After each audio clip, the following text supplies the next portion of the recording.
Hi students. Well, today we're going to start looking at leases. And as you know, many people and many corporations lease assets. So if you're going to be in accounting, you can pretty much count on having to account for leases. Sorry for the pun, but that's what's going to happen. So this is a very useful chapter for you. You know, you're not going to see this again until you start the CPA program. So let's look at the concept of leasing. Now, a full PowerPoint or the textbook will talk about leasing using ASPE. I'm just going to concentrate on IFRS in these few videos. So first of all, we have a relatively new standard, IFRS 16, and there were a couple of changes to leasing with this standard. Probably the smallest change was that IFRS now takes a contract-based approach. The idea of a contract-based approach is that the asset you have, the underlying asset, let's say, is the contract that gives you the right to use the asset. So let's say you lease equipment like a backhoe. Well, the backhoe is what you've got, but the contract gives you the right to use it. And that's our contract-based approach. So, before IFRS 16, we used to write debit backhoe if we had to put it on the balance sheet. Now we debit right of use asset.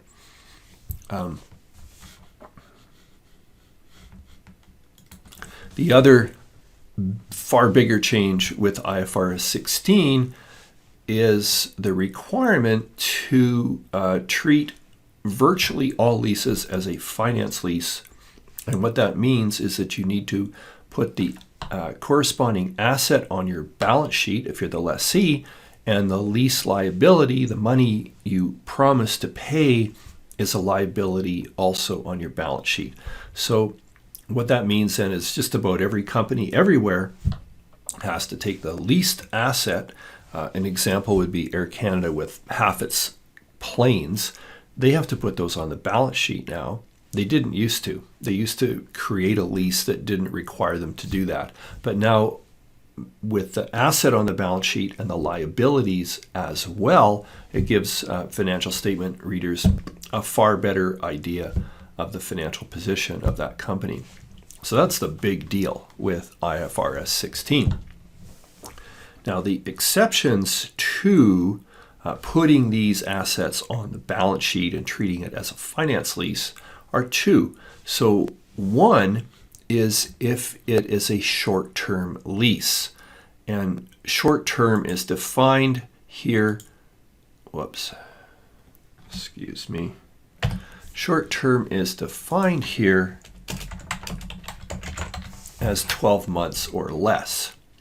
So if your lease is, over within your financial reporting period, there's really no use putting it on the balance sheet because it's all going to be expensed in that period.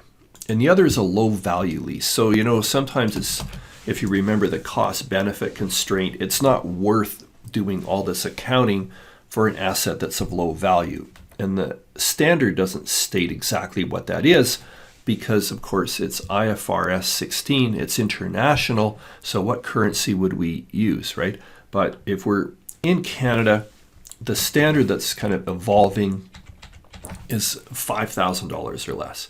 And if you have either of these cases, there's not a requirement to put that leased asset on the balance sheet, although you still may if you wish to. So before we can really look at leasing, let's look at just some concepts and terminology. Now, if you've already done your reading and you've looked at the PowerPoint, you might just want to move right on to the example here. But if you haven't, you might find this useful. So every lease is recorded at the present value of the minimum lease payments. Now, the present value implies that there is an interest rate, and in fact, there is.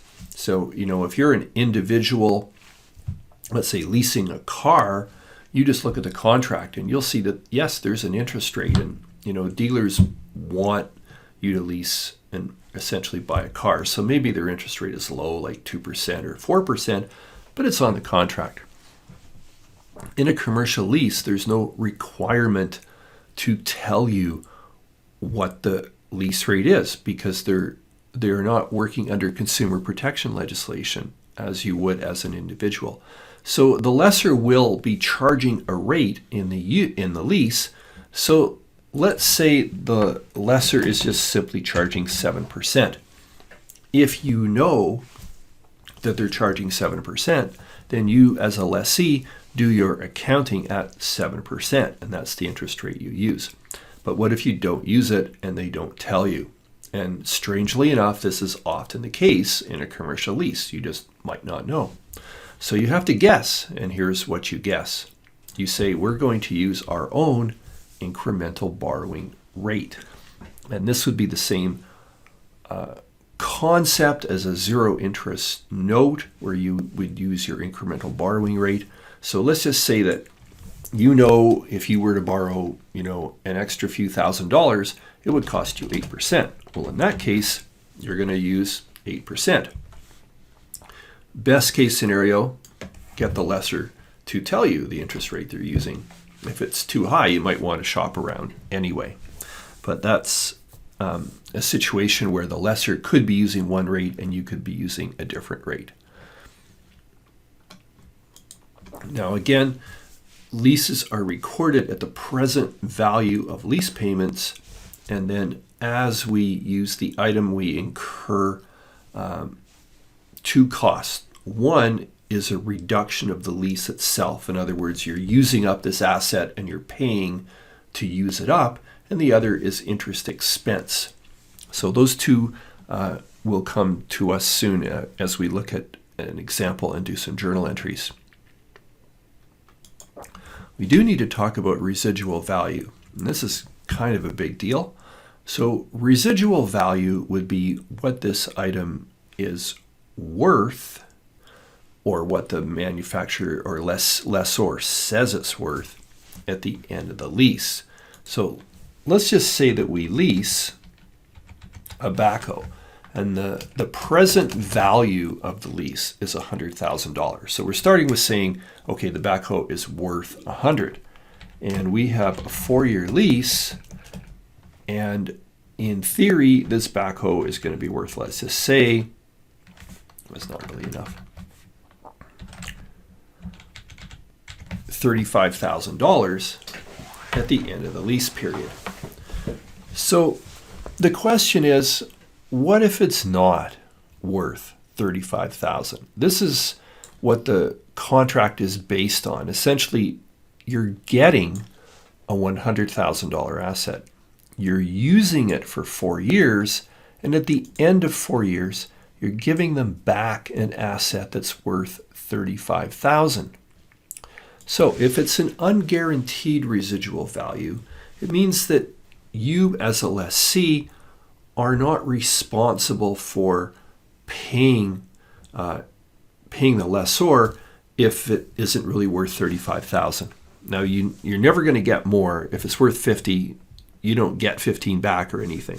So really we're just talking, do you owe them money? Let's say you used it a lot more than you thought you would, and let's say it's only worth $25,000. So you give them back something worth $25,000. You don't have to give them the next $10,000 to make it up. It's fine. However, let's look at the concept of a guaranteed residual value. If it's guaranteed residual value, you're putting right in the contract terms, you're giving them back a backhoe that's worth $35,000. So again, let's say you give it back and the lessor sells it and they get $25,000. So they're short 10, right? Well, that $10,000 you have to pay as a lessee, because you guaranteed they would get something worth $35,000. You gave them something worth $25,000. You owe the difference in cash. Okay, so if you do a lease amortization table, at the very end of the lease, it's going to show $35,000, and you give it back. With any luck, it's worth that, and you don't owe any money. But these are, both residual value in a concept where you give the equipment back to the lessor at the end of the lease. But what if you keep it? And yes, there are some leases where you actually keep the item. So I'm just going to change these here. Don't worry about that. Okay. All right. So let's look at the concept of a bargain purchase option. And remember, I do want you to note that if there's a bargain purchase option, you're really paying for this ahead of time. It probably just means that your interest rate was higher or your lease payments are higher. There really isn't, free money here or anything. But again, let's take the idea where at the end of the lease term, you're going to keep the item. So in our backhoe example, you're going to keep the backhoe and you're going to give them less money than it's worth. And that's the bargain part. And that's how we know we're going to do it. So let's say it's worth $35,000 at the end of the lease, and you can buy it for $25,000. So sure, you're going to do that, aren't you? Because you're getting $10,000 off. So this is supposed to be enough incentive for you to give them the $25,000 cash at the end, and you get something worth $35,000. Even if you don't want it, you can go and sell it for $35,000 and pocket the difference. Now, what I've got here is for the next example or continued discussion, I guess, on depreciation. This is going to be the value of the backhoe at the very end of its useful life. So if we keep this item, then obviously we're going to have to depreciate it for a longer time period. So let's look at sort of the last thing before we get going with an example. And this is a big deal because you need to figure this out before you start depreciating the asset. So just delete that. Okay. So the question of depreciation comes up. Now you put this on your balance sheet, you have to depreciate it. And you need to know how much to depreciate and how long a period to use. And we're not using tricky depreciation in this course, we're just using straight line depreciation. But even with straight line, you need to start with the right number and divide by the right number of years. So the amount and the timing depends on the structure of the lease. So first, let's look at the concept of an unguaranteed residual. You just return the asset at the end of the lease. Okay, so the asset was worth $100,000 at the beginning of the lease. You leased it for 4 years, and you're just going to give it back. So your depreciation is $25,000 a year. And that's because you did not agree to give them back any value. And you could use up the whole $100,000 of value by using that backhoe really hard or a lot of hours, and you didn't guarantee anything. So we just take the present value of the lease, that's our asset at inception, divide by the number of years in the lease, and that's our yearly depreciation. Now let's though look at a guaranteed residual. So let's say again though that our asset started at 100,000. However, we have a guaranteed residual of $35,000. So we said to them, we will give you back 35. That's like a residual value in your depreciation calculation. So that gives us $65,000. And what we need to do then is we need to take that $65,000 and we need to divide it by the 4 years of our lease. So I need my calculator here. I don't want to do this in my head. So we go 65,000 divided by 4 years, and that's $16,250 a year. So notice it's very different from the first situation. Now, the last situation is we're going to keep this item. We're going to hang on to it, and we're going to own it. So now everything changes because we don't just have this for 4 years anymore.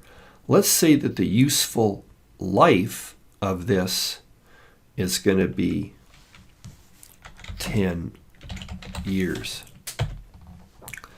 And let's say that the residual value of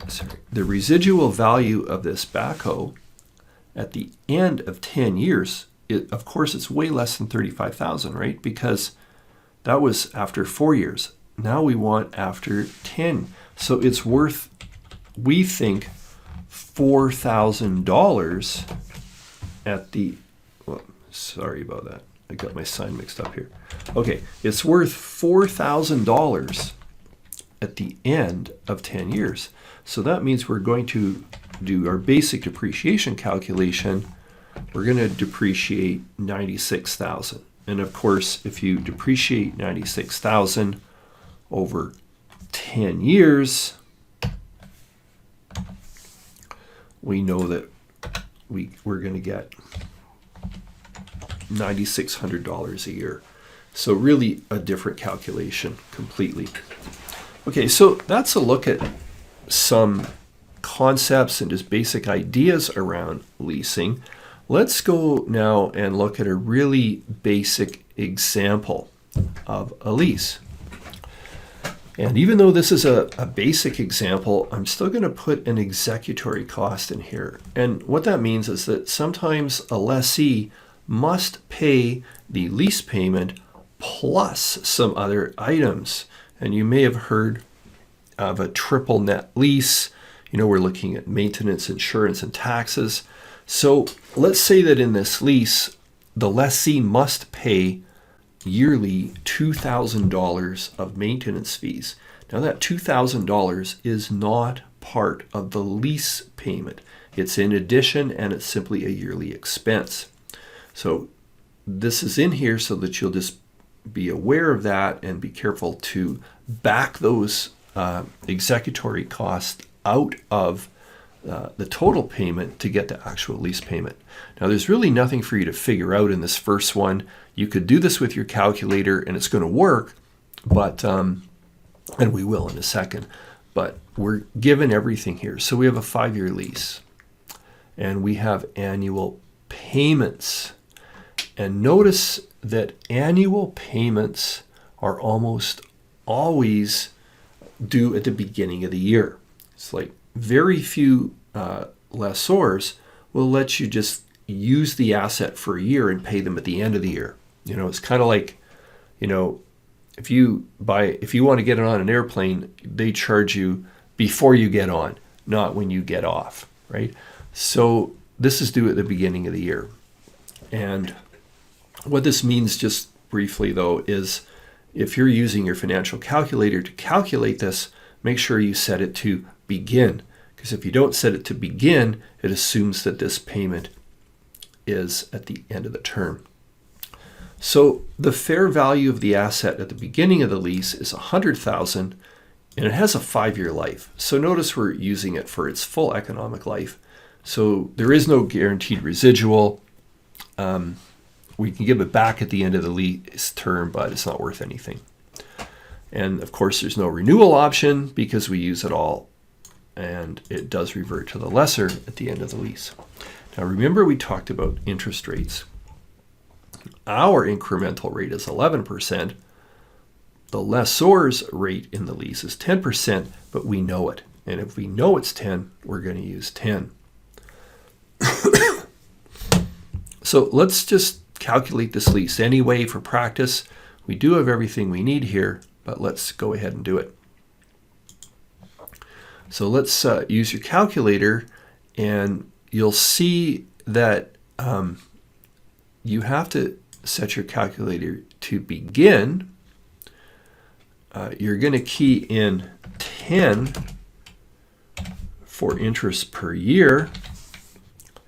you're going to key in 5 for N, number of payments, and you'll notice that your payment did include $2,000 of cost. So your payment is going to be the $23,981.62, and of course that's your payment key. Now, just to let you know, 0 is future value because you're not giving anything back. You're not giving them money. You're not giving them any value. So when you hit your PV key on your calculator, you're going to get $100,000. Now, that's